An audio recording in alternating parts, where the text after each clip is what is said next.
Kau kira aku bodoh, Mas? Karena hanya tak pernah keluar rumahku bongkar perselingkuhan suami yang kau tutup rapi, hingga ku buat pelakor mati kutu. Sebelum masuk ke ceritanya, jangan lupa absen dulu Bunda. Bunda semuanya dari daerah mana saja. Dan bagi yang sudah subscriber semoga rezekinya lancar.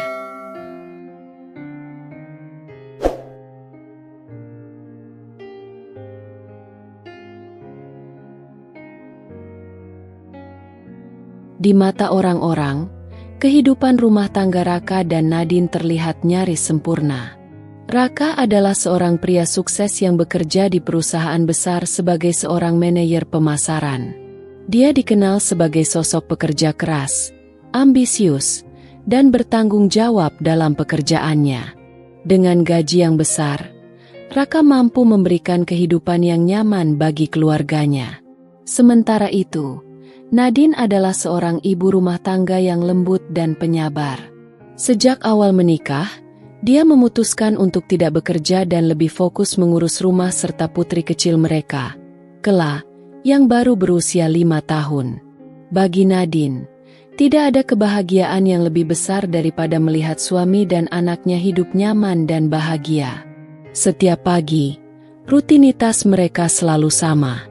Nadine akan bangun lebih awal, menyiapkan sarapan untuk suaminya, memastikan semua kebutuhannya tersedia sebelum berangkat kerja. Di sela-sela itu, dia juga menyiapkan kebutuhan Kela untuk sekolah. Sementara Raka duduk di meja makan menikmati kopi paginya, Nadine sibuk mengurus semua detail kecil yang sering diabaikan oleh suaminya. Kamu nggak perlu serajin ini, Din. Aku bisa sarapan di luar kalau kamu sibuk. Aku nggak sibuk, Kak. Lagi pula, sudah tugasku sebagai istri menyiapkan makanan untuk suami dan anak. Nadine selalu berkata begitu setiap kali Raka menyuruhnya untuk tidak terlalu repot. Baginya, melakukan semua ini bukanlah beban, melainkan bentuk cinta yang sederhana. Rumah tangga yang tampak tenang, namun ada celah kecil. Dari luar, keluarga kecil ini tampak harmonis. Mereka tinggal di rumah yang cukup besar di kawasan perumahan elit. Mobil mewah terparkir rapi di garasi. Dekorasi rumah tertata dengan apik, mencerminkan kehidupan yang mapan dan berkecukupan. Tetapi di balik itu semua, ada celah kecil yang sering tidak disadari. Raka adalah tipe pria yang sering merasa bahwa keberhasilannya dalam karir adalah hasil kerja kerasnya sendiri. Dia mulai melihat peran Nadine sebagai sesuatu yang biasa saja, tidak terlalu istimewa. Baginya, menjadi ibu rumah tangga bukanlah pekerjaan yang sulit, hanya sekadar mengurus rumah dan anak. Kadang-kadang, tanpa sadar, Raka menganggap bahwa Nadine beruntung telah menikah dengannya, pria mapan yang bisa menjamin kehidupannya tanpa perlu bekerja keras. Kamu enak ya, Din? Di rumah aja. Nggak perlu mikirin kerjaan yang bikin stres. Tapi aku tetap sibuk, Kak. Mengurus Kela, memasak, bersih-bersih, itu juga pekerjaan, kan? Iya, tapi kan nggak seberat kerja kantoran. Kamu bisa tidur siang kalau capek, sementara aku di kantor harus menghadapi tekanan. Nadine hanya tersenyum mendengar ucapan Raka. Dia tidak pernah membantah, meski dalam hati sedikit terasa perih. Selama ini, dia selalu berusaha menjadi istri yang baik, tidak pernah menuntut apapun dari suaminya. Namun, kadang dia bertanya-tanya, apakah Raka benar-benar menghargai keberadaannya? Kela, pengikat kecil dalam keluarga. Di antara mereka, Kela adalah satu-satunya yang benar-benar membuat Nadine merasa utuh. Gadis kecil itu selalu ceria, penuh semangat, dan sangat dekat dengan ibunya. Setiap kali Raka pulang kerja, Kela akan langsung berlari menyambutnya dengan pelukan hangat. Ayah, ayah pulang. Kela kangen. Ayah juga kangen, sayang. Saat melihat kebersamaan itu, Nadine merasa sedikit lega. Meskipun suaminya sering sibuk dengan pekerjaannya, Setidaknya Raka masih menunjukkan kasih sayang kepada anak mereka. Namun, lama-kelamaan, Nadine mulai menyadari bahwa kehangatan Raka tidak lagi sama seperti dulu. Jika dulu dia selalu menyempatkan waktu untuk bermain dengan Kla, kini dia lebih sering pulang larut malam, dengan alasan pekerjaan yang semakin menumpuk. Hubungan dengan keluarga besar Raka. Selain perubahan kecil dalam rumah tangga mereka, ada satu hal lagi yang sering membuat Nadine merasa tidak nyaman, hubungan dengan keluarga besar Raka, terutama dengan ibu mertuanya. Sejak awal pernikahan, ibu Raka tidak pernah benar-benar menyukai Nadine. Baginya, menantu ideal adalah wanita yang bisa bekerja dan membantu suami mencari nafkah, bukan hanya mengurus rumah tangga. Nadine itu cuma di rumah saja, kan? Kenapa nggak coba kerja? Bantu Raka sedikit. Biarkan saja, Bu. Nadine sudah cukup mengurus rumah dan Kla. Tapi dia kan kuliah. Sayang kalau ijazahnya nggak dipakai. Lihat istri teman-teman kamu. Mereka tetap bisa sukses tanpa meninggalkan anak.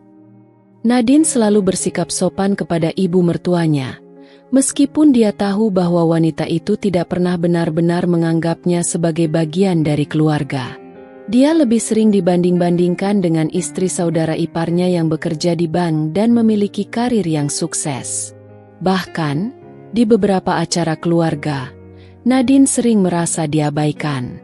Para saudara iparnya berbicara tentang pekerjaan, bisnis, dan pencapaian mereka, sementara dia hanya bisa tersenyum dan mendengarkan. Oh, Nadine di rumah aja ya? Wah, enak banget dong. Bisa santai tiap hari. Kalau aku sih nggak betah ya. Cuma di rumah doang. Bosan. Ucapan seperti itu sudah sering dia dengar. Tapi Nadine tidak pernah membalas. Dia hanya berpikir bahwa tidak semua orang bisa memahami pilihannya. Di sisi lain, Raka tidak pernah membela Nadine. Dia hanya diam ketika ibunya mulai mengomentari istrinya. Kadang, Raka justru ikut tertawa kecil saat mendengar sindiran-sindiran halus yang ditujukan pada Nadine. Meskipun begitu, Nadine tetap bersabar. Dia tidak ingin memperkeruh keadaan dengan membalas ucapan-ucapan itu.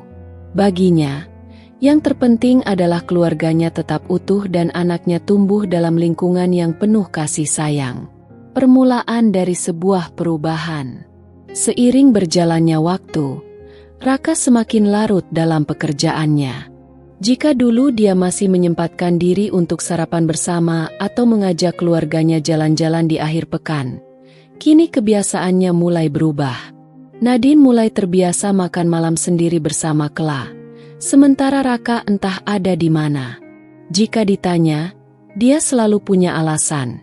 Meeting, proyek baru, atau urusan kantor yang mendesak. Tapi entah kenapa, ada sesuatu yang berbeda dalam nada bicara dan tingkah laku Raka. Dia mulai lebih sering memeriksa ponselnya, sering tersenyum sendiri saat membaca pesan, dan lebih memperhatikan penampilannya dibandingkan sebelumnya. Nadine ingin percaya bahwa suaminya hanya sibuk bekerja.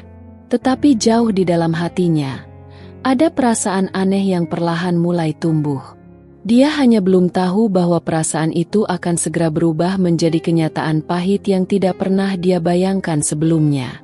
Hari-hari Raka di kantor terasa semakin berbeda sejak kehadiran Arlina. Wanita muda itu adalah karyawan baru di tim pemasaran, cerdas, percaya diri, dan memiliki daya tarik yang sulit diabaikan. Berbeda dengan Nadine yang selalu tampil sederhana di rumah, Arlina selalu terlihat menarik. Rambutnya tertata sempurna, pakaiannya elegan, dan dia memiliki cara berbicara yang membuat orang merasa istimewa. Pada awalnya, hubungan mereka hanya sebatas rekan kerja biasa. Raka sering memberi arahan kepada Arlina dalam pekerjaannya, dan Arlina selalu menunjukkan ketertarikan serta rasa hormat yang besar terhadap Raka sebagai atasannya. Mas Raka memang jago, ya. Saya jadi banyak belajar dari Mas. Ah, biasa aja, Lin. Kamu juga pasti bisa. Tapi serius, kalau bukan Mas yang bimbing saya, mungkin saya bakal sering bikin kesalahan. Kata-kata itu mungkin sederhana, tetapi bagi Raka yang sudah lama tidak mendapat pujian dari istrinya, hal itu terasa menyenangkan. Kehidupan yang mulai terasa monoton. Sementara di kantor Raka mulai menikmati perhatian dari Arlina, di rumah semuanya terasa monoton. Pulang kerja, dia selalu disambut dengan pemandangan yang sama. Nadine yang mengenakan daster sederhana, menyuapi kelamakan malam, dan rumah yang selalu rapi seperti biasa. "Kamu sudah makan, Kak?" "Belum lapar. Nanti aja." Nadine selalu menyambutnya dengan hangat, tetapi Raka merasa hal itu sudah menjadi rutinitas yang biasa. Ia mulai kehilangan ketertarikan terhadap istrinya. Nadine yang dulu terlihat begitu spesial, kini hanya terasa seperti bagian dari rumah. Ada di sana, tapi tidak lagi membangkitkan gairah dalam dirinya. "Kenapa sih? Kamu nggak pernah dandan? Pakai baju yang lebih menarik, gitu." Suatu malam Raka berkata sambil menatap Nadine yang sedang merapikan meja makan. "Hah? Aku nggak kemana-mana. Kok, cuma di rumah?" Nadine terkekeh. "Justru itu. Biar enak dilihat. Masa di rumah selalu dasteran?" Nadine mengernyit. Tetapi ia hanya menganggapnya sebagai candaan. Ia tidak tahu bahwa di tempat lain, ada seorang wanita yang selalu tampil memukau di depan suaminya. Arlina, wanita yang membuatnya merasa berharga. Arlina bukan hanya cantik, tapi dia tahu bagaimana cara membuat seorang pria merasa istimewa. Setiap kali Raka datang ke kantor, Arlina selalu menyapanya dengan senyum manis. "Mas Raka, jasnya hari ini keren banget. Bikin aura Mas makin berwibawa." "Wah, terima kasih. Tumben muji-muji gini." "Serius, Mas. Saya suka banget ngelihat Mas kerja. Kelihatan karismatik banget." Kata-kata seperti itu membuat Raka merasa lebih dihargai dibandingkan saat dia di rumah. Di rumah, Nadine tidak pernah lagi memberi pujian seperti itu. Yang ada hanya pertanyaan-pertanyaan sepele seperti, "Sudah makan?" Atau, "Jangan pulang malam-malam, Kela nungguin, loh." Perhatian yang diberikan Arlina terasa berbeda. Dia bukan hanya mengagumi, tetapi juga mengangkat harga diri Raka sebagai pria. Semakin hari, Raka semakin sering mencari alasan untuk berada di dekat Arlina. Mereka mulai makan siang bersama, berdiskusi lebih lama, bahkan kadang-kadang berbagi cerita pribadi. "Mas Raka pasti suami yang romantis ya. Istrinya pasti bahagia banget." "Hahaha, enggak juga, Lin. Namanya juga pernikahan. Kadang ada jenuhnya." "Masa sih? Kok saya ngerasa Mas ini tipe pria idaman banget. Saya aja kalau punya suami kayak Mas, pasti bakal ngerawat diri tiap hari biar tetap menarik." Ucapan itu menusuk sesuatu di hati Raka. Ia mulai membandingkan Nadine dengan Arlina. Nadine yang selalu di rumah dengan dasternya, wajah polos tanpa makeup, dan perhatian yang terasa biasa saja. Sementara Arlina, wanita muda yang penuh pesona, selalu tertawa dan menyemangatinya. Dan disinilah awal mula segalanya mulai berubah. Kebohongan-kebohongan kecil. Awalnya, Raka hanya menikmati perhatiannya tanpa berniat melangkah lebih jauh.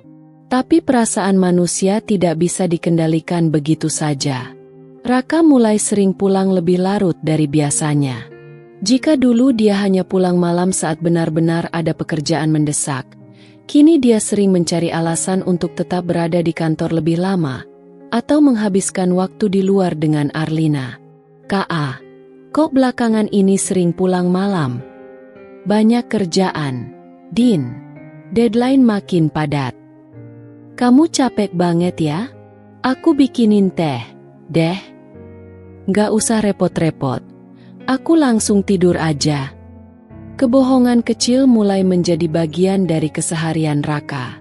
Dia mulai terbiasa menghapus chat dengan Arlina, menyimpan kontaknya dengan nama berbeda, bahkan mulai memakai parfum lebih sering dari biasanya. Nadine tidak pernah mencurigai apapun. Dia percaya sepenuhnya pada suaminya. Tapi tanpa Nadine sadari, suaminya mulai berjalan ke arah yang berbahaya. Hubungan Raka dan Arlina perlahan melampaui batas profesionalitas.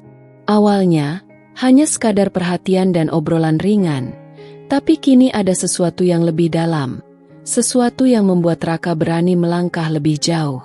Arlina tahu bagaimana cara memainkan perannya.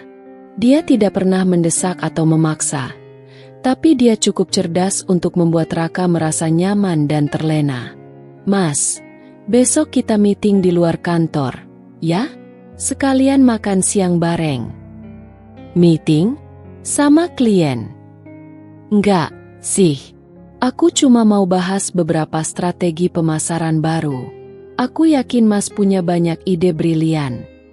Raka awalnya masih ragu, tapi setiap kali berada di dekat Arlina, dia merasa dihargai, dianggap penting, dan dipuja, sesuatu yang sudah lama tidak dia rasakan di rumah. Hari demi hari, batasan semakin kabur. Makan siang berdua menjadi kebiasaan. Lembur bukan lagi tentang pekerjaan, tetapi tentang menghabiskan waktu bersama di kafe setelah jam kerja. Raka mulai lebih sering pulang larut malam, membawa aroma parfum yang berbeda, dan sesekali pulang dengan ekspresi puas yang tidak bisa ia sembunyikan. Perubahan Raka yang mulai terlihat. Di rumah, Nadine mulai menyadari perubahan kecil yang membuatnya gelisah. Raka bukan lagi suami yang hangat seperti dulu. Ia jarang bercanda dengan Kla, lebih sering melihat ponselnya dengan ekspresi tertutup, dan tidak lagi menatap Nadine dengan penuh cinta seperti dulu. "Ka, akhir-akhir ini kamu sering pulang malam. Apa kamu benar-benar sibuk?" "Iya, Din. Banyak proyek baru, jadi harus lebih fokus." "Aku ngerti kok. Tapi apa kamu nggak capek? Aku bisa pijitin kalau mau." "Nggak usah.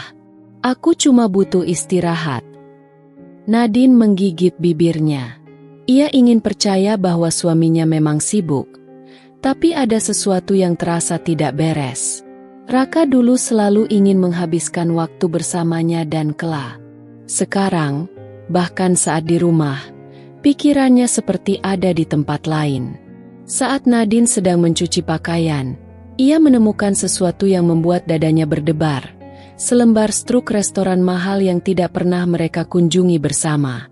Matanya menelusuri tulisan di kertas kecil itu. "Makan malam untuk 2 orang. 2 porsi steak premium. 1 botol wine merah." Nadine menggenggam kertas itu erat.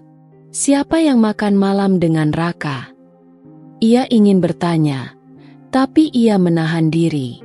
Ia masih ingin percaya bahwa suaminya tidak akan mengkhianatinya. Raka yang semakin tenggelam dalam Arlina. Sementara itu, di luar rumah, Raka semakin larut dalam hubungan terlarangnya.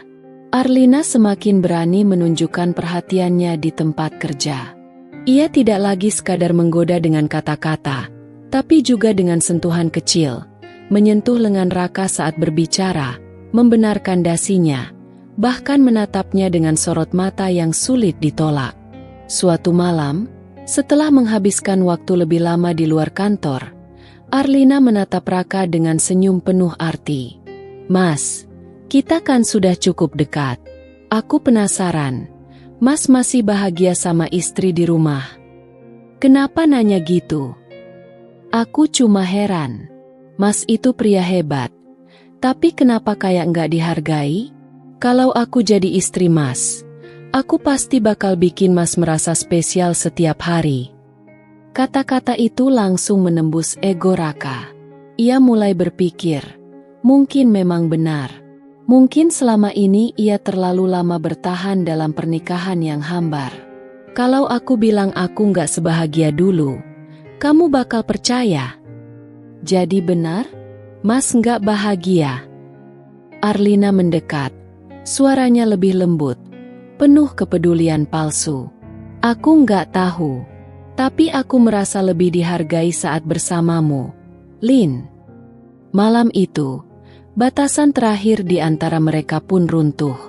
Raka telah melangkah ke dalam pengkhianatan sepenuhnya. Dan di rumah, Nadine yang mulai curiga hanya bisa menunggu waktu hingga kebenaran terungkap. Hari demi hari berlalu, dan Nadine semakin merasakan ada sesuatu yang berubah dalam rumah tangganya. Raka bukan lagi suami yang dulu selalu menyambutnya dengan senyuman setiap pulang kerja. Tidak ada lagi percakapan hangat sebelum tidur. Tidak ada lagi kebiasaan kecil yang dulu selalu ia lakukan, seperti mencium keningnya sebelum berangkat kerja. Sekarang, Raka lebih sering pulang larut malam dengan alasan pekerjaan yang menumpuk. Saat pulang, tubuhnya beraroma parfum yang asing bagi Nadine, bukan wangi khas deodoran yang biasa dipakainya. Di rumah, Kela sering bertanya, "Ayah, kau jarang main sama Kela lagi?" Dan Nadine hanya bisa tersenyum, menenangkan putrinya yang mulai menyadari absennya perhatian sang ayah. Nadine mulai mengamati. Awalnya, Nadine mencoba menenangkan hatinya. Ia berpikir mungkin Raka memang benar-benar sibuk. Tapi semakin ia mencoba mengabaikan firasat buruknya, semakin banyak tanda yang membuat hatinya bergetar. Suatu malam, saat sedang membereskan pakaian Raka di lemari, ia menemukan sesuatu yang membuat tubuhnya membeku, sehelai rambut panjang berwarna coklat muda di jaket Raka. Nadine menatap rambut itu lama. Hatinya berdebar keras. Ia tahu, rambut itu bukan miliknya. Rambutnya hitam pekat, berbeda jauh dengan yang sekarang ada di tangannya. Jantungnya mencelos. Ini bukan sekadar kebetulan. Ini tanda pertama yang jelas bahwa ada wanita lain dalam kehidupan suaminya. Namun, Nadine tidak ingin gegabah. Ia tidak ingin menuduh tanpa bukti. Jadi, ia memilih untuk diam. Di hari lain, ketika Nadine sedang mencuci pakaian Raka, aroma parfum wanita kembali tercium dari kemeja yang dikenakan suaminya semalam.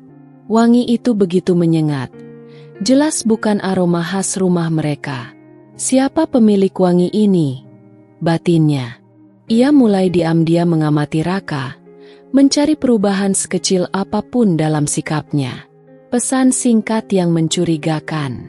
Suatu malam, ketika Raka tertidur di sofa setelah pulang larut, ponselnya bergetar. Nadine melirik ke arah layar yang menyala. Ada pesan masuk. "Arlina, makasih untuk malam ini, Mas. Aku senang banget bisa habisin waktu sama kamu. Udah nggak sabar ketemu lagi. Tidur yang nyenyak ya?" Nadine terpaku. Tangannya gemetar saat membaca nama pengirimnya, Arlina. Nama itu tidak asing baginya. Nadine pernah mendengar Raka menyebut nama itu beberapa kali, biasanya dalam konteks pekerjaan. Tapi, nada pesan itu jelas bukan pesan rekan kerja biasa. Dadanya terasa sesak, seolah ada tangan tak terlihat yang meremasnya kuat-kuat. Selama ini, ia mencoba menahan diri. Ia ingin percaya bahwa Raka hanya sibuk, bahwa semua kecurigaannya hanyalah pikiran buruknya sendiri. Tapi sekarang, kenyataan mulai menunjukkan wajah aslinya. Namun, sekali lagi, Nadine tidak langsung bereaksi. Ia tahu, jika ia ingin menghadapi ini, ia harus memiliki bukti yang lebih kuat. Maka, ia memutuskan untuk bersikap seolah-olah tidak tahu apapun. Ia tetap menyambut Raka dengan senyum setiap pulang kerja. Ia tetap memasakkan makanan favoritnya. Ia tetap berbicara dengan lembut, seakan tidak ada yang berubah. Tapi di balik semua itu, Nadine mulai merancang langkahnya sendiri. Ia tidak akan diam saja. Ia akan mencari tahu kebenaran. Dan ketika saatnya tiba, ia akan memberikan kejutan yang tidak akan pernah Raka lupakan. Hari-hari yang dilalui Nadine semakin terasa berat. Raka yang dulu lembut dan penuh perhatian, kini berubah menjadi pria yang dingin dan kasar. Setiap pulang ke rumah, wajahnya selalu terlihat kesal, Seolah-olah berada di rumah bersama istri dan anaknya adalah beban yang tak tertahankan. Jika dulu ia selalu menyapa Nadine dengan hangat, kini yang keluar dari mulutnya hanyalah keluhan. Kamu gak pernah ngurus rumah dengan benar, Nadine. Kenapa makanan yang kamu masak rasanya hambar begini? Jangan terlalu banyak nanya. Aku capek. Nadine hanya bisa diam. Ia tahu, Raka berubah bukan karena dirinya yang kurang. Ia tahu, ada orang lain di hati suaminya. Namun, ia menahan diri. Ia ingin melihat sejauh mana Raka akan membawa pengkhianatannya ini. Arlina mulai menuntut. Di sisi lain, Arlina semakin berani menuntut. Hubungannya dengan Raka tidak lagi hanya sekadar berselingkuh di balik layar. Kini ia menginginkan lebih. Mas, sampai kapan kita kayak gini? Ucap Arlina suatu malam, saat mereka sedang makan malam di sebuah restoran mahal yang biasa mereka datangi diam-diam.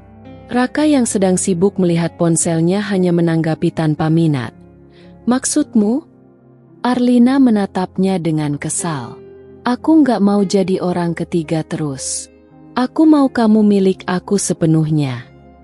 Raka menghela napas, merasa berat dengan tuntutan Arlina. Nadine itu istriku, Arlina. Aku nggak bisa langsung ninggalin dia begitu aja. Kenapa? Dia cuma ibu rumah tangga yang nggak bisa ngapa-ngapain tanpa kamu. Suara Arlina meninggi. Raka terdiam. Kata-kata itu terngiang di kepalanya. Arlina benar. Nadine tidak bekerja, hanya bergantung padanya. Jika ia meninggalkannya, apa yang bisa dilakukan Nadine? Tidak ada. Perasaan bersalah yang sempat muncul dalam hatinya mulai pudar, digantikan dengan keyakinan bahwa ia berhak memilih kebahagiaannya sendiri. Aku akan urus semuanya. Tapi aku butuh waktu. Jawab Raka akhirnya. Arlina tersenyum penuh kemenangan. Ia tahu, sebentar lagi Raka akan benar-benar jadi miliknya. Raka mulai membandingkan Nadine dengan Arlina. Sejak saat itu, Raka semakin jarang pulang ke rumah. Bahkan jika ia pulang, waktunya hanya dihabiskan dengan bermain ponsel atau tidur. Ia tak lagi memerhatikan Nadine atau Kela. Setiap kali ia melihat Nadine, hanya ada rasa jengkel di hatinya. Ia membandingkannya dengan Arlina. Nadine yang dulu terasa begitu sempurna baginya, kini terlihat membosankan. Ia hanya seorang ibu rumah tangga yang tidak punya daya tarik, selalu mengenakan pakaian sederhana, tidak pernah berdandan seperti Arlina. Arlina adalah kebalikannya, anggun, cerdas, penuh gairah, dan tahu bagaimana membuatnya merasa istimewa. Bagi Raka, Arlina adalah kesempurnaan yang tidak pernah ia sadari sebelumnya. Sementara Nadine, dia hanyalah wanita biasa yang semakin lama semakin terlihat seperti beban dalam hidupnya. Raka merasa, apa salahnya jika ia mencari kebahagiaannya sendiri? Lagi pula, Nadine pasti tidak akan bisa melakukan apa-apa jika ia meninggalkannya. Ia yakin, Nadine akan tetap diam seperti biasanya. Namun, tanpa ia sadari, Nadine bukanlah wanita yang selemah yang ia kira. Nadine menyaksikan semua perubahan ini dengan mata kepalanya sendiri. Ia diam, tapi bukan berarti tidak merasakan apa-apa. Ia terluka, tapi bukan berarti akan selamanya menerima. Satu hal yang Raka tidak tahu, Nadine tidak akan tinggal diam selamanya. Dan saat waktunya tiba, Raka akan menerima balasan yang tidak akan pernah ia lupakan. Nadine duduk di ruang tamu, memandangi layar ponselnya dengan tangan gemetar. Matanya menatap foto yang baru saja ia ambil. Raka dan Arlina berjalan berdampingan keluar dari restoran mewah. Tangan mereka bersentuhan, tatapan penuh kasih di antara keduanya. Hatinya terasa seperti dihantam batu besar. Nadine sudah lama mencurigai Raka, tapi melihatnya dengan mata kepala sendiri tetap membuat dadanya sesak. Jadi benar, gumamnya pelan. Tapi ia tidak menangis. Tidak kali ini. Ia menarik napas panjang, mencoba mengendalikan emosinya. Raka menganggapnya lemah, menganggap ia tidak akan berani melawan. Itu kesalahan besar. Mengikuti Raka secara diam-diam. Sejak saat itu, Nadine mulai mengamati setiap gerak-gerik suaminya dengan lebih cermat. Ia menghafal kebiasaan Raka, jam berangkat dan pulang kantor, hari-hari di mana ia mengaku lembur, restoran yang sering ia kunjungi. Ia bahkan mulai mencari tahu lebih banyak tentang Arlina. Dengan diam-diam, Nadine meminta tolong pada seorang temannya yang bekerja sebagai pegawai di perusahaan tempat Raka bekerja. "Aku butuh bantuanmu. Bisa carikan informasi tentang seorang wanita di kantor Raka." Nadine meminta tolong dengan suara tenang, meski hatinya bergemuruh. "Siapa namanya?" "Arlina." Temannya terdiam sejenak sebelum menjawab. "Aku nggak mau ikut campur urusan kalian, Nadine. Tapi, aku sering dengar desas-desus soal mereka. Mereka memang dekat." Nadine sudah menduganya. Beberapa hari kemudian, temannya mengirimkan beberapa informasi yang lebih membuat hatinya sakit. Foto-foto Raka dan Arlina yang sering keluar bersama, jadwal rapat yang ternyata hanyalah alibi, bahkan gosip di kantor tentang betapa mesranya mereka. Nadine merasa ingin menangis, tetapi ia menahannya.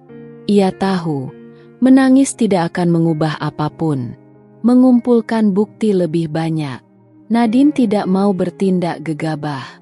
Ia tidak akan langsung menghadapkan Raka dengan tuduhan. Sebaliknya, ia mulai mengumpulkan bukti secara sistematis. Ia mengambil screenshot dari riwayat pesan Raka saat suaminya tertidur lelap. Ia menyimpan bukti transfer uang yang Raka kirimkan ke Arlina. Ia mengikuti Raka ke hotel, melihat sendiri bagaimana suaminya masuk ke kamar bersama wanita itu. Setiap bukti ia simpan dengan rapi. Setiap potongan informasi ia kumpulkan satu persatu, seperti kepingan puzzle yang akan ia rangkai menjadi tamparan paling keras bagi Raka.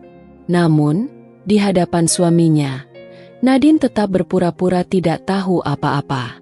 Ia tetap tersenyum, tetap menyambut Raka ketika pulang, meski lelaki itu hanya membalasnya dengan wajah datar. Ia tetap menyiapkan makanan, meski Raka hanya menyentuhnya sedikit. Ia tetap menjadi istri yang baik, meski hatinya sudah hancur berkeping-keping. Tapi diamnya bukan tanda kelemahan. Diamnya adalah strategi. Raka boleh saja berpikir bahwa istrinya adalah wanita biasa yang tidak akan berani melawan. Namun, ia tidak tahu bahwa Nadine sedang menyusun rencana yang akan menghancurkan dunia kecilnya bersama Arlina. Raka akan membayar mahal untuk setiap luka yang telah ia berikan. Nadine hanya perlu menunggu saat yang tepat. Malam itu, Raka pulang lebih larut dari biasanya. Nadine sudah terbiasa. Dulu, ia selalu menunggu suaminya di ruang makan, berharap bisa makan bersama, tapi sekarang semua itu hanya tinggal kenangan. Begitu suara mobil Raka terdengar di halaman rumah, Nadine buru-buru ke kamar, pura-pura tidur. Ia tidak ingin menatap wajah suaminya yang kini lebih banyak membawa sakit hati daripada kebahagiaan. Pintu kamar terbuka. Raka masuk tanpa mengucapkan sepatah kata pun. Nadine bisa mencium aroma parfum wanita yang tidak asing lagi, parfum Arlina. Dulu, Raka masih berusaha menutupi jejaknya, pulang dengan rapi seolah memang benar-benar bekerja.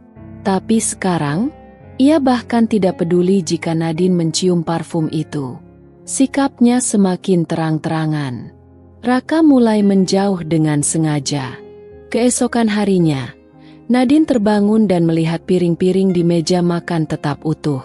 Raka tidak menyentuh makanan yang sudah ia siapkan.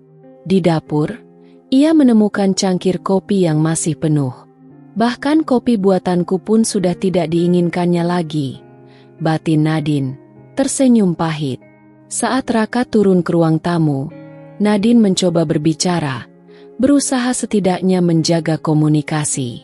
"Mas, Nanti ada acara sekolah kelak. Dia ingin kamu datang. Raka, yang sedang memakai jam tangannya, hanya melirik sekilas. Aku sibuk. Tapi, aku bilang aku sibuk, Nadine. Nadine menggigit bibirnya, menahan amarah dan rasa sakit. Sikap Raka semakin dingin dan kasar. Bahkan, pria itu tidak lagi menyentuhnya sama sekali, seolah kehadiran Nadine tidak ada artinya. Yang lebih menyakitkan, Nadine menemukan bahwa Raka kini sering berbicara di telepon dengan seseorang saat di rumah. Ia tidak lagi berusaha menyembunyikan percakapan itu. Suatu malam, saat Raka berdiri di balkon dengan ponselnya, Nadine menguping dari balik pintu. Iya, aku tahu. Aku juga sudah tidak tahan. Aku ingin segera menyelesaikan ini. Dia? Nadine? Jangan pikirkan dia. Dia cuma perempuan biasa yang gak bisa apa-apa. Iya, sabar. Aku akan segera menceraikannya. Dunia Nadine terasa runtuh. Jadi, suaminya memang serius ingin meninggalkannya? Tapi bukan hanya itu yang membuat Nadine sakit hati, melainkan caranya berbicara. Raka benar-benar menganggapnya tidak ada arti. Seolah ia hanya beban yang harus disingkirkan. Arlina semakin mempengaruhi Raka. Sementara itu, Arlina tidak berhenti menekan Raka untuk segera mengambil keputusan. Raka, aku tidak mau terus-terusan seperti ini. Arlina, aku butuh waktu. Tidak mungkin aku menceraikannya begitu saja. Kenapa tidak? Dia cuma ibu rumah tangga. Dia tidak bisa melawanmu. Raka, kamu pikir dia bisa apa? Dia hidup dari uangmu. Setelah kamu tinggalkan, dia tidak akan punya siapa-siapa. Ucapan Arlina semakin meracuni pikiran Raka.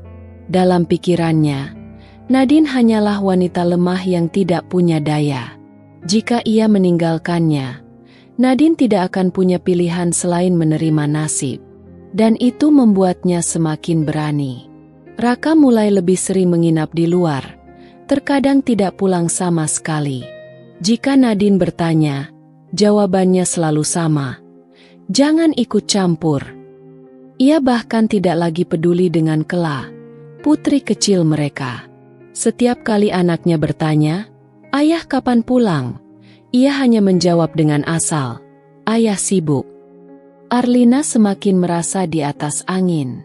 Ia mulai memamerkan hubungannya dengan Raka secara terang-terangan, bahkan di media sosial.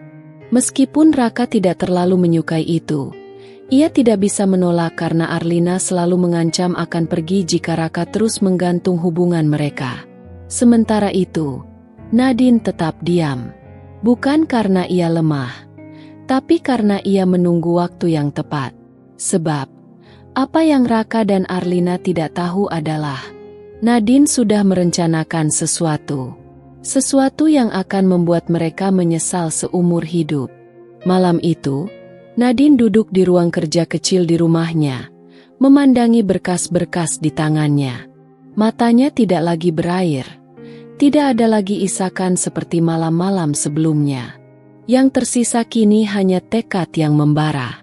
Sebelumnya, ia telah menemui seorang pengacara ternama, seseorang yang diam-diam sudah lama ia kenal. Hanya butuh satu kali pertemuan, dan rencananya pun mulai tersusun dengan matang. Apa yang tidak Raka ketahui adalah, Nadine bukan wanita lemah yang bisa diinjak-injak begitu saja.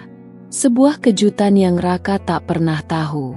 Satu hal yang selalu disalahpahami Raka adalah menganggap Nadine hanya ibu rumah tangga biasa yang bergantung padanya.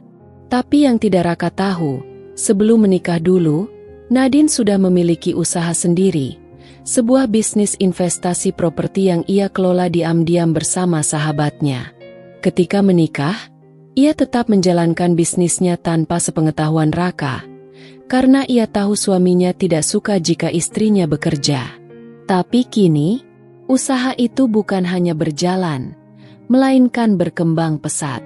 Nadine bukan hanya sekadar memiliki simpanan uang, tetapi juga aset-aset yang bahkan lebih besar daripada yang dimiliki Raka. Jadi, siapa sebenarnya yang selama ini bergantung pada siapa? Ia menatap sebuah dokumen penting di depannya, dokumen kepemilikan rumah yang selama ini mereka tempati. Nama pemiliknya? Nadine. Raka pasti berpikir rumah ini miliknya. Padahal rumah ini adalah hasil kerja keras Nadine. Senyum tipis tersungging di wajahnya. Bersiaplah, Raka. Aku akan membuatmu menyesal telah menghancurkan rumah tangga ini. Langkah awal, mengunci aset. Beberapa hari setelah pertemuannya dengan pengacara, Nadine mulai melakukan langkah awal. Ia menarik sebagian besar uangnya dari rekening bersama mereka, memindahkannya ke rekening pribadinya yang Raka tidak ketahui. Ia juga diam-diam memblokir akses Raka ke beberapa aset yang sebenarnya bukan milik suaminya. Sementara itu, Raka masih terlalu sibuk dengan Arlina untuk menyadari perubahan kecil ini. Perubahan Nadine yang mencurigakan.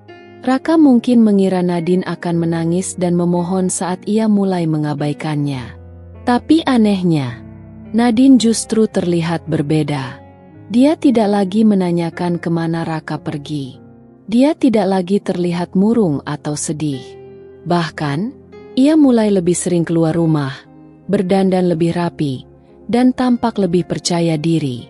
Raka mulai merasa ada yang aneh. Kenapa dia tidak menangis atau memohon padaku? Pikirnya. Namun, ia buru-buru menepis perasaan itu. Dia pasti hanya pura-pura kuat. Toh, dia tetap tidak bisa hidup tanpaku. Raka terus tenggelam dalam pikirannya sendiri, sementara Nadine semakin jauh mendahuluinya. Langkah kedua, menjerat Raka dengan bukti. Diam-diam, Nadine juga mulai mengumpulkan lebih banyak bukti perselingkuhan Raka. Ia menyewa seseorang untuk mengikuti suaminya dan Arlina. Dalam waktu singkat, ia sudah memiliki cukup bukti foto dan rekaman untuk dijadikan senjata di pengadilan. Semua itu ia simpan dengan rapi, menunggu saat yang tepat untuk digunakan. Raka mungkin berpikir ia sudah memenangkan segalanya, tapi tanpa ia sadari, Nadine sudah menyusun langkah demi langkah untuk menghancurkannya. Arlina semakin mendominasi. Raka mulai tertekan. Sementara itu, hubungan Raka dan Arlina yang awalnya penuh gairah mulai berubah. Arlina bukan wanita yang sabar. Ia semakin sering menekan Raka untuk menceraikan Nadine secepatnya. Raka, sampai kapan kamu mau menggantungku seperti ini? Sabar, Arlina. Aku butuh waktu. Sabar? Aku bukan wanita yang bisa menunggu lama. Aku mau kepastian. Kalau kamu tidak segera meninggalkan istrimu, aku tidak mau buang-buang waktu lagi denganmu. Raka mulai merasa terjebak. Di satu sisi, ia masih harus mempertahankan citranya di depan orang lain. Jika ia menceraikan Nadine secara tiba-tiba, tentu akan ada banyak pertanyaan dari keluarga dan rekan-rekannya. Tapi di sisi lain, Arlina tidak mau lagi menunggu. Tekanan itu mulai membuatnya stres. Namun, Raka tidak tahu bahwa tekanan sebenarnya baru saja dimulai. Nadine hanya tinggal menunggu waktu yang tepat untuk melancarkan serangan terakhirnya. Dan saat hari itu tiba, Raka dan Arlina akan menyesal seumur hidup. Hari itu, Nadine duduk di ruang tamu dengan ekspresi datar. Tangannya menggenggam secangkir teh yang masih mengepul hangat. Sementara di depannya, Raka duduk dengan wajah penuh tanda tanya. Raka sudah siap mendengar tangisan, rengekan, atau setidaknya kemarahan dari istrinya. Tapi yang ia lihat justru sebaliknya. Nadine tampak tenang. Aku ingin kita bercerai. Ucapan itu meluncur dari bibir Nadine dengan begitu ringan, seolah-olah yang ia bicarakan bukanlah akhir dari rumah tangga mereka, melainkan sesuatu yang sepele. Raka terdiam. Ia nyaris tidak percaya dengan apa yang baru saja didengarnya. Apa? Tanyanya, seolah ingin memastikan bahwa telinganya tidak salah dengar. Kita bercerai, Raka. Aku sudah tidak ingin melanjutkan pernikahan ini, ulang Nadine dengan nada datar, menatap langsung ke mata suaminya. Raka mengerjap, masih berusaha memproses situasi ini. Selama ini, ia selalu menganggap Nadine sebagai wanita lemah yang tidak akan bisa hidup tanpanya. Bukankah seharusnya Nadine menangis dan memohon padanya untuk bertahan? Bukankah seharusnya ia berlutut, memohon agar ia tidak pergi meninggalkannya? Tapi kenapa sekarang justru Nadine yang meminta berpisah? Ada sesuatu yang tidak beres. Raka merasa kemenangan sudah di depan mata. Setelah keterkejutan awalnya mereda, bibir Raka perlahan melengkung. Ia berusaha menahan senyum puas. Akhirnya, Nadine sendiri yang meminta cerai. Itu berarti ia tidak perlu repot-repot mencari alasan atau membangun skenario untuk menceraikannya. Kini jalannya untuk bersama Arlina menjadi semakin mudah. Baiklah, jawabnya dengan suara sedikit angkuh. Kalau itu yang kamu mau, aku akan menyiapkan surat cerainya segera. Dalam pikirannya, ini adalah awal dari hidup barunya bersama Arlina. Hidup yang lebih menyenangkan, penuh gairah, dan tanpa beban. Namun, saat Raka mengira segalanya akan berjalan sesuai keinginannya, Nadine menyodorkan sebuah amplop berwarna coklat ke atas meja. Tapi sebelum itu, ada beberapa hal yang perlu kamu tahu. Ekspresi tenangnya tidak berubah. Kenyataan yang menghancurkan Raka dan Arlina. Raka mengambil amplop itu dengan dahi mengernyit. Ia membuka dan mengeluarkan beberapa lembar dokumen. Matanya mulai membaca, dan tiba-tiba, wajahnya memucat. Dokumen kepemilikan rumah. Di sana tertulis jelas bahwa rumah yang selama ini mereka tinggali adalah milik Nadine, sepenuhnya. Apa? Raka terkesiap. Selama ini kamu selalu berpikir bahwa rumah ini milikmu. Kamu selalu bertindak seolah-olah aku hanya menumpang. Padahal, rumah ini aku beli dengan uangku sendiri, jauh sebelum kita menikah, ucap Nadine santai. Jadi, setelah kita bercerai, aku ingin kamu segera angkat kaki dari sini. Raka masih tercengang, belum bisa berkata-kata. Tapi itu belum semuanya. Nadine mengambil lembaran lain dan meletakkannya di atas meja. Kali ini, Raka melihat laporan rekening bank. Rekening yang nilainya jauh lebih besar daripada tabungannya sendiri. Dan ini adalah asetku. Selama ini kamu berpikir aku hanyalah ibu rumah tangga biasa yang bergantung padamu. Tapi kenyataannya, aku memiliki bisnis sendiri. Aku tidak pernah membutuhkan kamu, Raka. Justru, kamu yang selama ini menikmati kemapananku tanpa sadar. Raka merasa dunia seakan runtuh. Ia menggenggam dokumen-dokumen itu dengan tangan gemetar. Tidak mungkin. Ini pasti bohong. Suaranya bergetar. Nadine hanya tersenyum kecil. Aku bisa menunjukkan lebih banyak bukti kalau kamu masih ragu. Di sampingnya, Arlina ikut membaca dokumen-dokumen itu. Wajahnya yang awalnya penuh percaya diri mulai berubah. Ia menoleh ke arah Raka dengan ekspresi penuh tanda tanya. Jadi, selama ini kamu bukanlah pria kaya yang aku pikirkan? Tanya Arlina dengan suara tajam. Raka menoleh ke wanita itu, mencoba mencari kata-kata untuk menjelaskan. Tapi semakin ia mencoba berpikir, semakin ia menyadari betapa mengerikannya kenyataan ini. Raka mulai kehilangan segalanya. Satu hal yang paling Raka takuti kini menjadi kenyataan.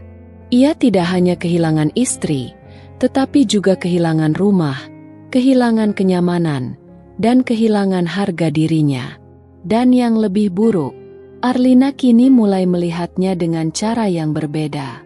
Wanita yang selama ini menjadi alasan perselingkuhannya kini mempertanyakan apakah ia masih layak untuk dipertahankan. Arlina, kamu tidak akan meninggalkanku, kan? Suara Raka terdengar putus asa. Arlina mendengus, menyilangkan tangan di dadanya. Aku pikir kamu adalah pria sukses yang bisa memberiku hidup yang lebih baik. Tapi ternyata, kamu hanya pria biasa yang selama ini menumpang pada istrinya sendiri. Matanya penuh kekecewaan. Dan saat itu juga, Raka menyadari sesuatu. Ia sudah kehilangan segalanya. Nadine yang menang di akhir. Nadine bangkit dari kursinya, meraih tasnya dengan elegan. Ia menatap Raka yang kini tampak hancur dengan tatapan penuh kemenangan. Raka, aku hanya ingin mengingatkan satu hal, katanya pelan. Kamu mengkhianatiku karena berpikir aku tidak berharga. Tapi lihatlah sekarang, siapa yang sebenarnya tidak berharga di sini? Dengan langkah tenang, Nadine berjalan keluar dari ruangan, meninggalkan Raka dan Arlina yang terjebak dalam kehancuran mereka sendiri. Senyum kecil tersungging di bibirnya. Akhirnya, balas dendamnya telah sempurna. Raka masih terpaku di tempatnya. Tubuhnya terasa membeku. Dokumen-dokumen di tangannya bergetar. Otaknya masih berusaha mencerna semua kenyataan yang baru saja terungkap. Selama ini, ia berpikir bahwa dialah kepala rumah tangga yang menjadi tulang punggung keluarga. Ia merasa Nadine hanyalah wanita biasa yang beruntung menikah dengannya. Ia membayangkan hidup Nadine akan hancur tanpanya, merintih kesakitan dan terpuruk dalam kesedihan. Tapi kenyataan justru berbanding terbalik. Dialah yang sekarang berdiri di ujung jurang kehancuran. Nadine yang sebenarnya. Nadine menatapnya dengan ekspresi penuh kemenangan. Ia mengambil napas dalam dan berbicara dengan nada yang tetap tenang. Raka, selama ini kamu meremehkanku, menganggapku wanita biasa yang tidak tahu apa-apa. Tapi yang sebenarnya terjadi adalah kamu yang tidak tahu apa-apa. Raka menelan ludah. Dadanya terasa sesak. Apa maksudmu? Tanyanya. Meski hatinya sudah dipenuhi ketakutan. Nadine menyilangkan tangan di dadanya. Wajahnya tetap anggun namun sorot matanya tajam. Kamu kira aku menikah denganmu karena aku butuh uangmu? Salah besar. Raka.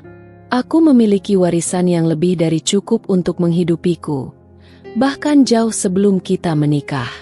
Aku hanya memilih untuk hidup sederhana karena aku tidak pernah tertarik dengan kemewahan. Seketika, darah Raka seperti berhenti mengalir. Apa?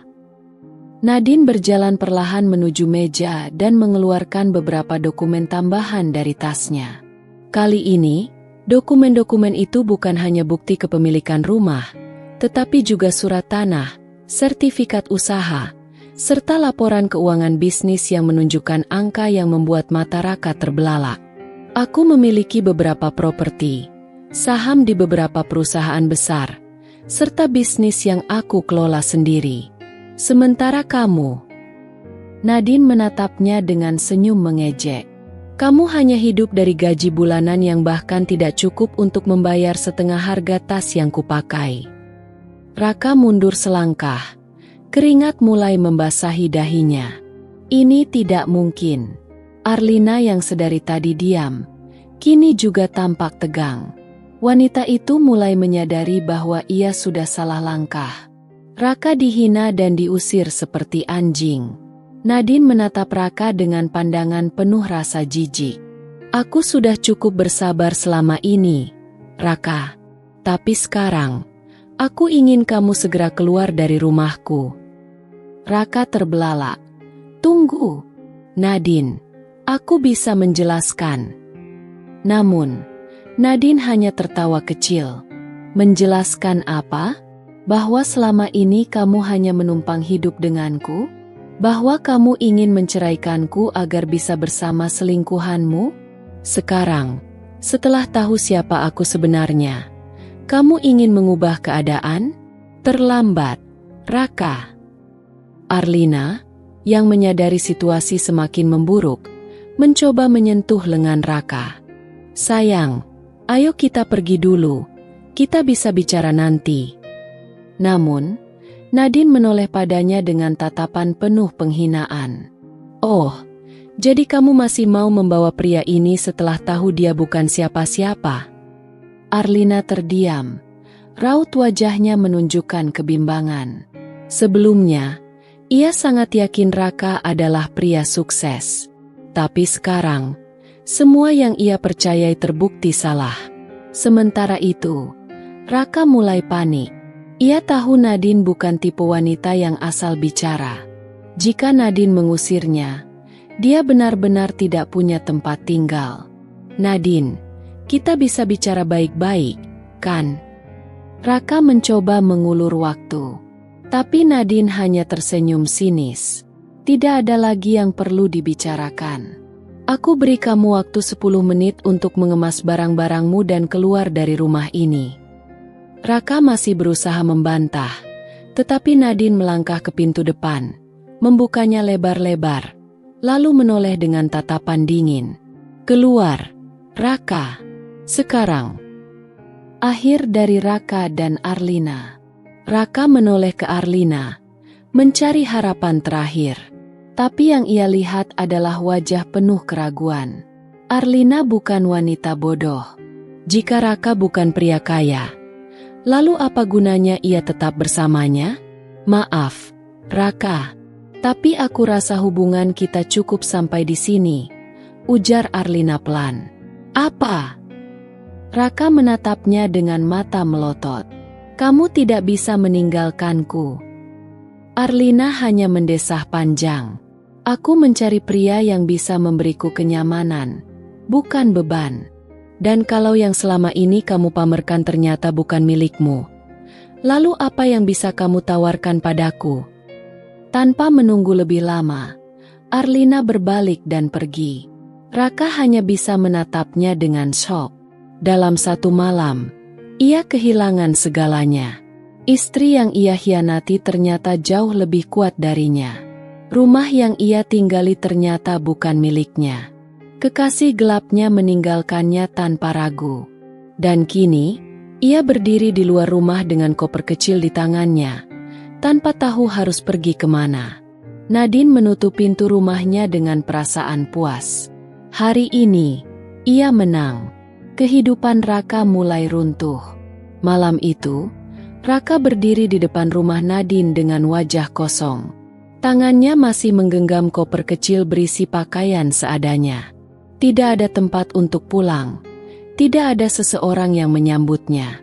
Dingin malam menusuk tulang, seakan ikut menertawakannya yang kini tak punya apa-apa lagi. Ia mencoba menghubungi Arlina, tetapi panggilannya tidak dijawab. "Sial!" Raka mengumpat, menendang batu di jalanan dengan penuh emosi. Dengan langkah berat, ia berjalan menuju hotel murah yang masih sanggup ia sewa. Malam itu, untuk pertama kalinya, ia merasa benar-benar sendirian. Tapi ia masih berpikir, ini hanya sementara. "Besok, aku akan bangkit," gumamnya dalam hati. "Aku masih punya pekerjaan. Aku masih bisa hidup tanpa Nadine." Tapi kenyataan tidak berjalan sesuai harapannya. Karirnya hancur perlahan.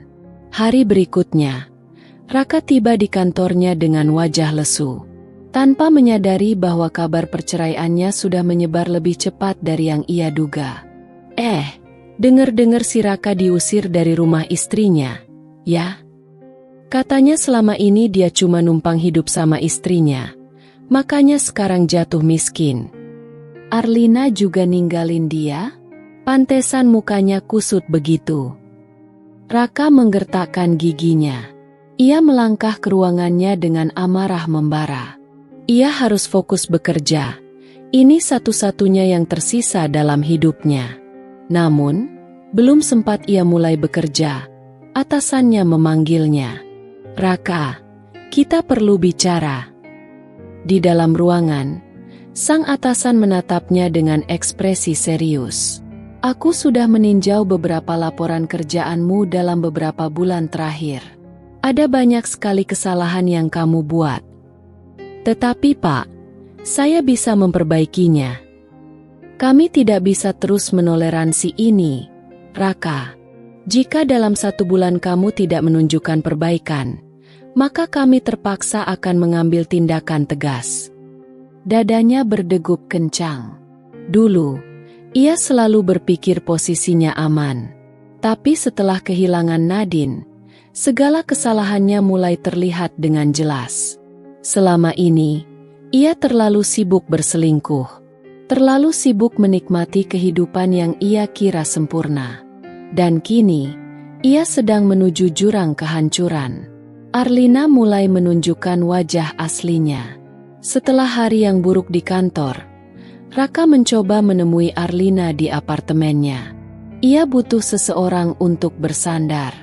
Tapi saat ia sampai di depan pintu, Arlina justru menatapnya dengan ekspresi tidak senang. "Ngapain kamu kesini?" Suara Arlina terdengar ketus. Raka mengerutkan keningnya. "Arlina, kita butuh bicara." Arlina menyilangkan tangan di dadanya. "Bicara soal apa? Aku pikir kita sudah selesai." "Tunggu, kamu nggak bisa ninggalin aku begitu aja. Aku sudah mengorbankan pernikahanku buat kamu." Arlina tertawa sinis.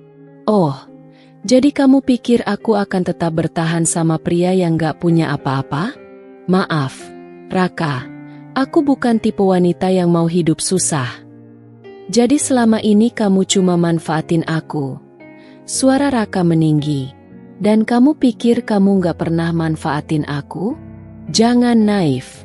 Raka, kita berdua tahu hubungan kita ini bukan soal cinta, tapi keuntungan." Arlina lalu menutup pintunya tanpa ragu. "Bra." Raka berdiri di depan pintu apartemen itu dengan tangan mengepal. Dunia seakan menamparnya berkali-kali. Nadine benar. Ia telah salah langkah. Rasa penyesalan yang terlambat. Selama ini, ia mengira Nadine hanyalah wanita lemah yang akan memohon-mohon agar dirinya tetap bertahan. Tapi sekarang, ia menyadari sesuatu yang lebih menyakitkan. Nadine tidak pernah membutuhkannya. Sebaliknya, dialah yang justru bergantung pada Nadine. Sekarang, ia kehilangan segalanya. Rumahnya, kehidupan nyaman yang ia nikmati, pekerjaan yang terancam. Wanita yang ia kejar ternyata hanya ilusi belaka. Dan yang paling menyakitkan, Nadine sudah melanjutkan hidupnya tanpa dirinya. "Aku bodoh. Aku bodoh." Raka bergumam sambil meremas rambutnya sendiri. Namun, penyesalan selalu datang terlambat. Dan sekarang, tidak ada jalan kembali. Raka kehilangan Arlina secara utuh. Raka masih berdiri di depan apartemen Arlina. Tangannya mengepal, dadanya sesak. Ia tidak bisa menerima kenyataan bahwa Arlina, wanita yang selama ini ia bela mati-matian, ternyata hanya mempermainkannya. Beberapa menit berlalu, ia masih tidak beranjak. Tapi saat itu juga, pintu apartemen Arlina terbuka. Bukan Arlina yang keluar, melainkan seorang pria lain. Raka menatap pria itu dengan mata membelalak. Lelaki itu tinggi, gagah, dan terlihat lebih mapan. Dari jam tangan mewah yang melingkar di pergelangan tangannya hingga jas mahal yang dikenakannya, jelas pria ini bukan sembarang orang. "Oh, kamu Raka ya?" Suara pria itu terdengar datar, penuh nada mengejek. "Siapa kamu?" Raka bertanya dengan suara bergetar. "Aku Adrian, kekasih Arlina," jawab pria itu santai. Atau lebih tepatnya, pria yang sebenarnya Arlina inginkan. "Aku sudah lama tahu tentang kamu," si pria yang dikeluarkan dari rumah oleh mantan istrinya. Darah Raka mendidih. Tangannya hampir saja melayang ke wajah Adrian. Tetapi Arlina tiba-tiba muncul dari balik pintu. Dengan ekspresi santai, Arlina menggelengkan kepala. "Jangan konyol, Raka. Jangan bikin malu dirimu sendiri. Jadi benar kamu selingkuh dariku juga?" Suara Raka nyaris pecah. Arlina tertawa pelan, seolah melihat sesuatu yang menggelikan. Raka, dengar baik-baik. Aku nggak pernah benar-benar mencintaimu. Kamu hanya persinggahan sementara sampai aku mendapatkan yang lebih baik. Arlina. Raka berteriak marah. Matanya merah menahan emosi. Tapi Arlina tidak peduli. Aku lelah sama kamu. Kamu nggak punya apa-apa lagi. Jadi buat apa aku bertahan? Katanya dengan suara tenang, tanpa sedikit pun rasa bersalah. Adrian hanya tersenyum mengejek, lalu merangkul pinggang Arlina. Sudahlah, bro. Wanita sepertinya memang untuk pria sepertiku, bukan kamu, ujar Adrian dengan angkuh. Kemudian, mereka berdua masuk ke dalam apartemen, meninggalkan Raka dalam kehancuran total. Pintu tertutup, dan untuk pertama kalinya, Raka benar-benar hancur. Kehidupan yang berantakan. Setelah kejadian itu, Raka merasa dunianya runtuh sepenuhnya. Ia tidak punya rumah, tidak punya istri, tidak punya wanita yang dulu ia bangga-banggakan. Dan pekerjaannya? Kondisinya semakin buruk. Raka mulai sering datang terlambat ke kantor, kehilangan semangat kerja. Hasil kerjanya semakin berantakan. Sampai suatu hari, panggilan dari atasannya datang. Raka, ini keputusan akhir perusahaan. Kami tidak bisa mempertahankanmu lebih lama lagi. Mulai hari ini, kamu resmi dipecat. Dunia Raka benar-benar hancur. Semua hal yang dulu ia banggakan, kini sudah tidak tersisa. Sementara itu, Nadine berjalan menuju kebahagiaan. Di tempat lain, Nadine melangkah dengan penuh percaya diri, tanpa beban, tanpa penyesalan. Ia berdiri di depan kantornya sendiri, tempat di mana bisnisnya terus berkembang pesat. Banyak orang menghormatinya. Ia kini adalah wanita yang jauh lebih sukses, lebih kuat, dan lebih berharga. Dan yang paling penting, ia sudah terbebas dari seorang pria yang tidak pernah pantas untuknya. Sementara itu, jauh di tempat lain, Raka hanya bisa menatap kehancurannya sendiri. Namun, tidak ada seorang pun yang peduli lagi, meninggalkan masa lalu dan melangkah ke depan. Sejak meninggalkan Raka, hidup Nadine berjalan ke arah yang lebih baik. Tidak ada lagi air mata, tidak ada lagi perasaan terperangkap dalam hubungan yang penuh kebohongan. Sekarang, hari-harinya terasa lebih ringan. Ia bisa tersenyum lebih sering, bisa menikmati waktu dengan kelak tanpa beban di hatinya. Mama, ayo kita ke taman. Kela menarik tangan Nadine dengan penuh semangat. Nadine tersenyum dan mengusap lembut kepala putrinya. Oke, sayang. Mama juga ingin bersantai hari ini. Setelah sekian lama, Nadine akhirnya benar-benar merasakan kebahagiaan yang tulus. Tanpa Raka, tanpa pria yang pernah mengkhianatinya. Karir dan kesuksesan yang terus berkembang. Setelah perceraiannya, Nadine tidak hanya fokus pada dirinya sendiri, tetapi juga pada bisnisnya. Sebelumnya, ia hanya menjalankan perusahaannya dari balik layar. Kini, ia mulai lebih aktif terlibat. Sebagai pemilik utama, namanya mulai diperhitungkan di dunia bisnis. Orang-orang yang dulu meremehkannya sebagai ibu rumah tangga biasa, kini harus mengakui bahwa ia adalah wanita yang luar biasa. Setiap keputusan yang ia buat berbuah kesuksesan. Dan dalam waktu singkat, bisnisnya berkembang pesat. Ia bahkan mendapat tawaran investasi dari berbagai pihak yang ingin bekerja sama dengannya. Bu Nadine, kami ingin menawarkan kerjasama dalam proyek terbaru kami. Kami sangat tertarik dengan visi Anda dalam bisnis ini. Puji dan penghormatan kini datang dari berbagai arah. Dan itu semua terjadi karena satu hal. Nadine akhirnya melepaskan beban masa lalunya. Sementara itu, Raka tenggelam dalam penyesalan. Di sisi lain, Raka terpuruk dalam kehancurannya sendiri. Sejak kehilangan pekerjaan, hidupnya benar-benar berantakan. Ia berusaha mencari pekerjaan lain, tetapi reputasinya sudah hancur. Perusahaan-perusahaan besar menolak lamarannya. "Maaf, Pak Raka, kami tidak bisa menerima Anda di perusahaan kami. Kami sudah membaca laporan tentang Anda. Maaf, posisi ini sudah terisi." Kemanapun ia melamar, jawabannya tetap sama. Ia mulai kehabisan tabungan, dan hidupnya berubah drastis.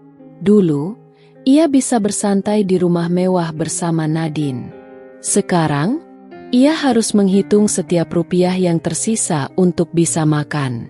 Namun, lebih dari sekadar kehilangan uang, ia kehilangan sesuatu yang jauh lebih berharga, Nadine. Dan itu adalah penyesalan terbesar dalam hidupnya. Raka berusaha mencari Nadine. Suatu hari, Raka berjalan dengan langkah gontai menuju kantor Nadine. Ia berharap bisa berbicara dengannya, mungkin meminta maaf, mungkin memohon kesempatan kedua. Namun, saat ia sampai di sana, seorang satpam menghentikannya. "Maaf, Pak, Anda tidak bisa masuk tanpa janji temu. Tolong, saya hanya ingin bertemu Nadine." Satpam itu menatapnya dengan dingin. Ibu Nadine sudah berpesan untuk tidak menerima tamu tak diundang, terutama dari masa lalunya. Raka terdiam. Kata-kata itu menusuk hatinya.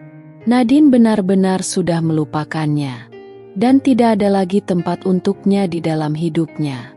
Kehidupan baru tanpa masa lalu. Di tempat lain, Nadine menikmati makan siang di sebuah restoran mewah. Ia duduk bersama Kla, serta beberapa kolega bisnisnya. Tiba-tiba, seorang pria datang dan duduk di meja sebelahnya. Pria itu tinggi, tampan, dengan senyum yang memancarkan ketulusan. Kla langsung tertarik padanya dan bertanya polos, "Om siapa?" Pria itu tertawa ringan. "Aku temannya Mama. Namaku Adrian." Nadine tersenyum. Untuk pertama kalinya setelah sekian lama, hatinya merasa tenang. Ia tidak lagi melihat ke belakang. Hanya ada masa depan yang jauh lebih cerah di depannya. Raka kehilangan segalanya. Raka benar-benar jatuh ke titik terendah dalam hidupnya. Setelah kehilangan pekerjaannya, ia mulai mengalami kesulitan keuangan yang parah. Semua tabungannya tergerus dengan cepat. Dulu, saat masih bersama Nadine, ia hidup dengan nyaman, tanpa perlu memikirkan kesulitan finansial. Sekarang, ia bahkan kesulitan membayar sewa kamar kos kecil yang ia tinggali. Tak ada lagi rumah mewah, tak ada lagi kenyamanan. Hidupnya berubah total. Dulu, ia selalu berpikir bahwa Nadine hanya beban, bahwa ia bisa hidup lebih baik tanpanya. Tapi kenyataannya justru sebaliknya.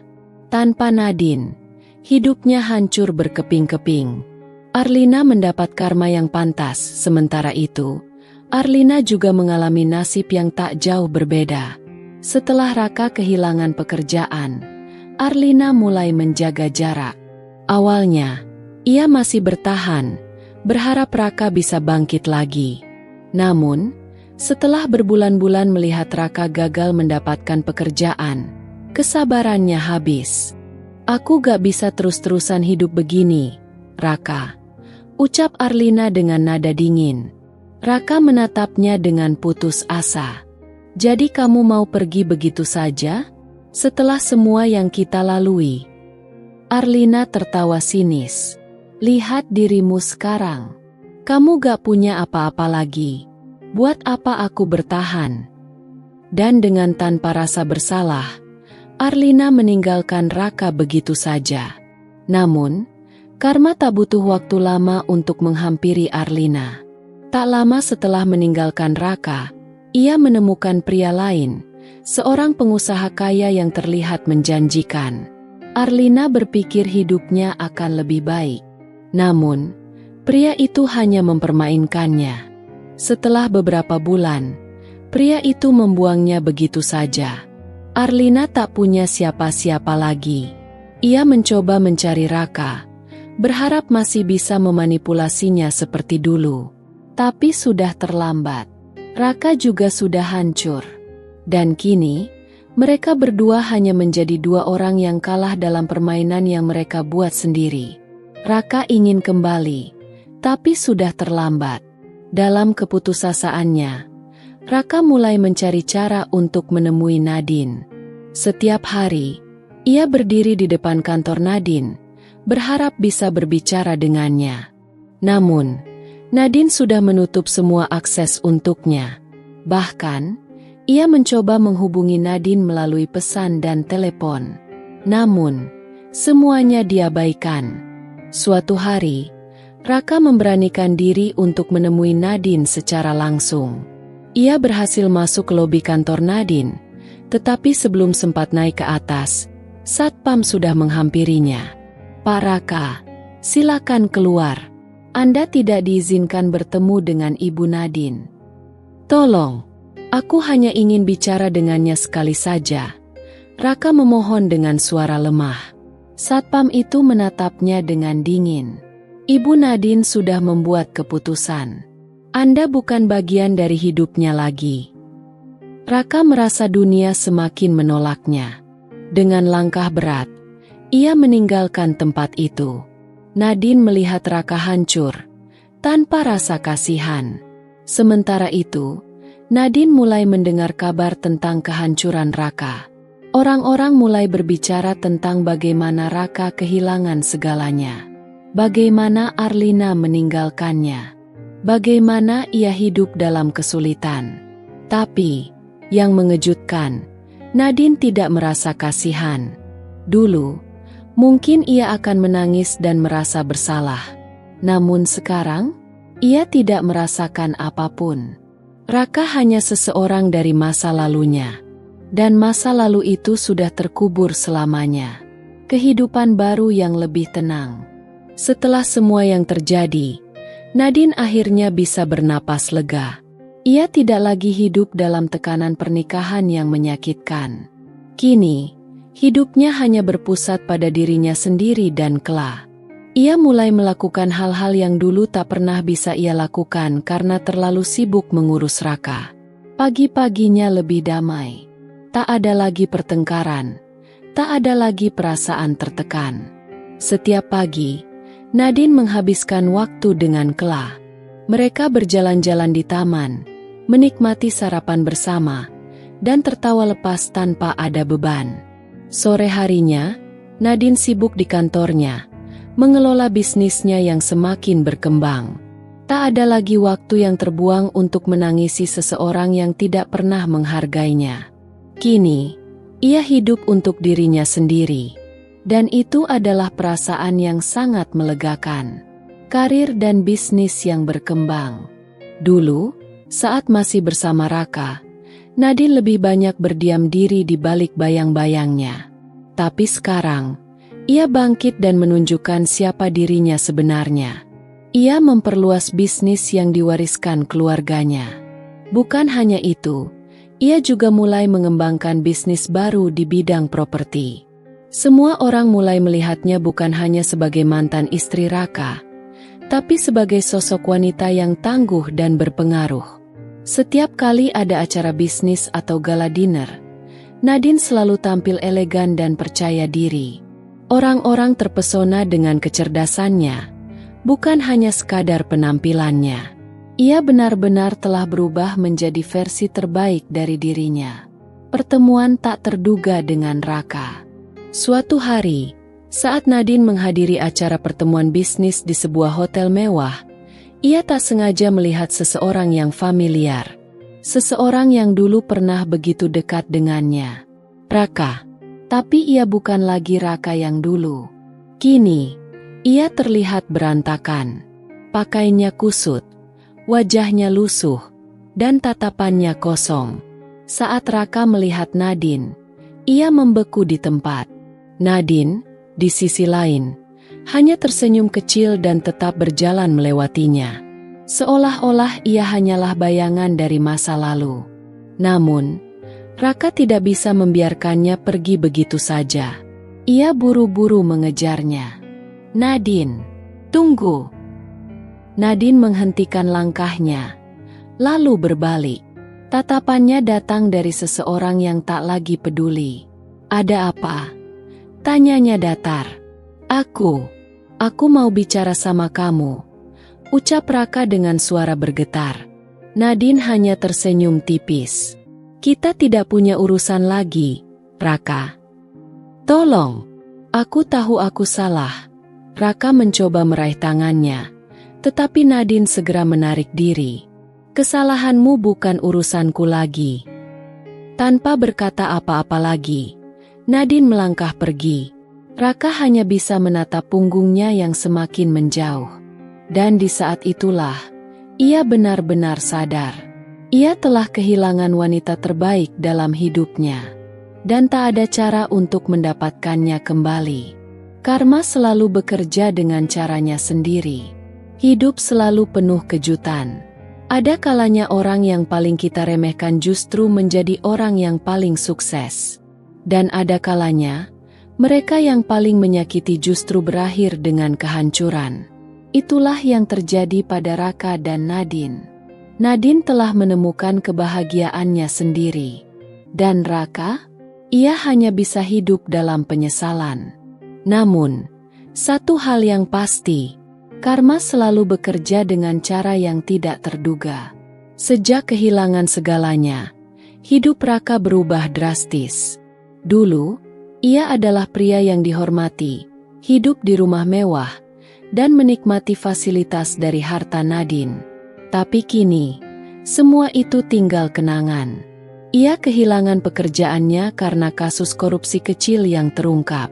Setelah didepak dari kantor, tak ada perusahaan yang mau menerimanya. Nama baiknya tercemar, reputasinya hancur.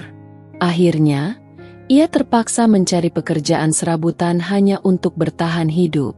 Ia bahkan pernah mencoba bekerja sebagai sales, tetapi tidak ada yang percaya padanya lagi. Orang-orang yang dulu menghormatinya, kini tak lagi peduli. Bahkan, teman-temannya yang dulu sering menjilatnya menghilang satu persatu. Raka benar-benar jatuh ke titik terendah. Arlina, karma itu nyata. Sementara itu, Arlina juga tidak lebih baik. Dulu, ia berpikir telah memenangkan segalanya. Ia merasa menjadi wanita yang diidamkan, mengambil posisi Nadine dengan mudah. Tapi setelah mengetahui Raka sudah tidak memiliki harta dan status, Arlina berubah. Ia mulai jarang pulang, sering menghindar. Dan akhirnya, Arlina benar-benar meninggalkan Raka. Tapi ternyata, kehidupan Arlina setelah itu juga tidak berjalan mulus. Pria kaya yang dulu ia dekati ternyata hanya mempermainkannya. Setelah bosan, pria itu membuangnya begitu saja. Arlina terjebak dalam lingkaran kehancuran. Ditinggalkan banyak pria, tak punya tempat bergantung, dan jatuh ke dalam kehidupan yang semakin berantakan. Ia mencoba menghubungi teman-temannya, tetapi tidak ada yang sudi menolongnya. Semua orang hanya tertawa dan mengatakan, "Kamu dulu terlalu percaya diri. Sekarang rasakan sendiri akibatnya." Arlina akhirnya sadar bahwa merebut milik orang lain tidak akan pernah membawa kebahagiaan. Raka dan Arlina, pertemuan kembali dalam keadaan menyedihkan. Beberapa bulan kemudian, takdir mempertemukan mereka lagi. Di sebuah warung kecil, Raka duduk dengan wajah lusuh, makan dengan uang terakhirnya. Tiba-tiba, ia melihat seorang wanita yang tidak asing. Arlina. Tapi Arlina yang sekarang bukan lagi wanita angkuh yang dulu ia kenal. Penampilannya berantakan, wajahnya penuh kelelahan, dan matanya kosong. Mereka saling menatap tanpa kata-kata. Keduanya sadar bahwa mereka telah hancur bersama, dan tak ada lagi jalan untuk kembali. Di sebuah taman yang rindang, Nadine duduk di bangku kayu sambil tersenyum melihat Kela bermain. Angin sepau-sepau menerpa wajahnya, membawa ketenangan yang dulu tak pernah ia rasakan. Kehidupan baru benar-benar membuatnya bahagia. Tak ada lagi air mata untuk pria yang telah mengkhianatinya. Tak ada lagi sakit hati untuk orang-orang yang pernah merendahkannya. Nadine akhirnya menemukan kedamaian yang sesungguhnya.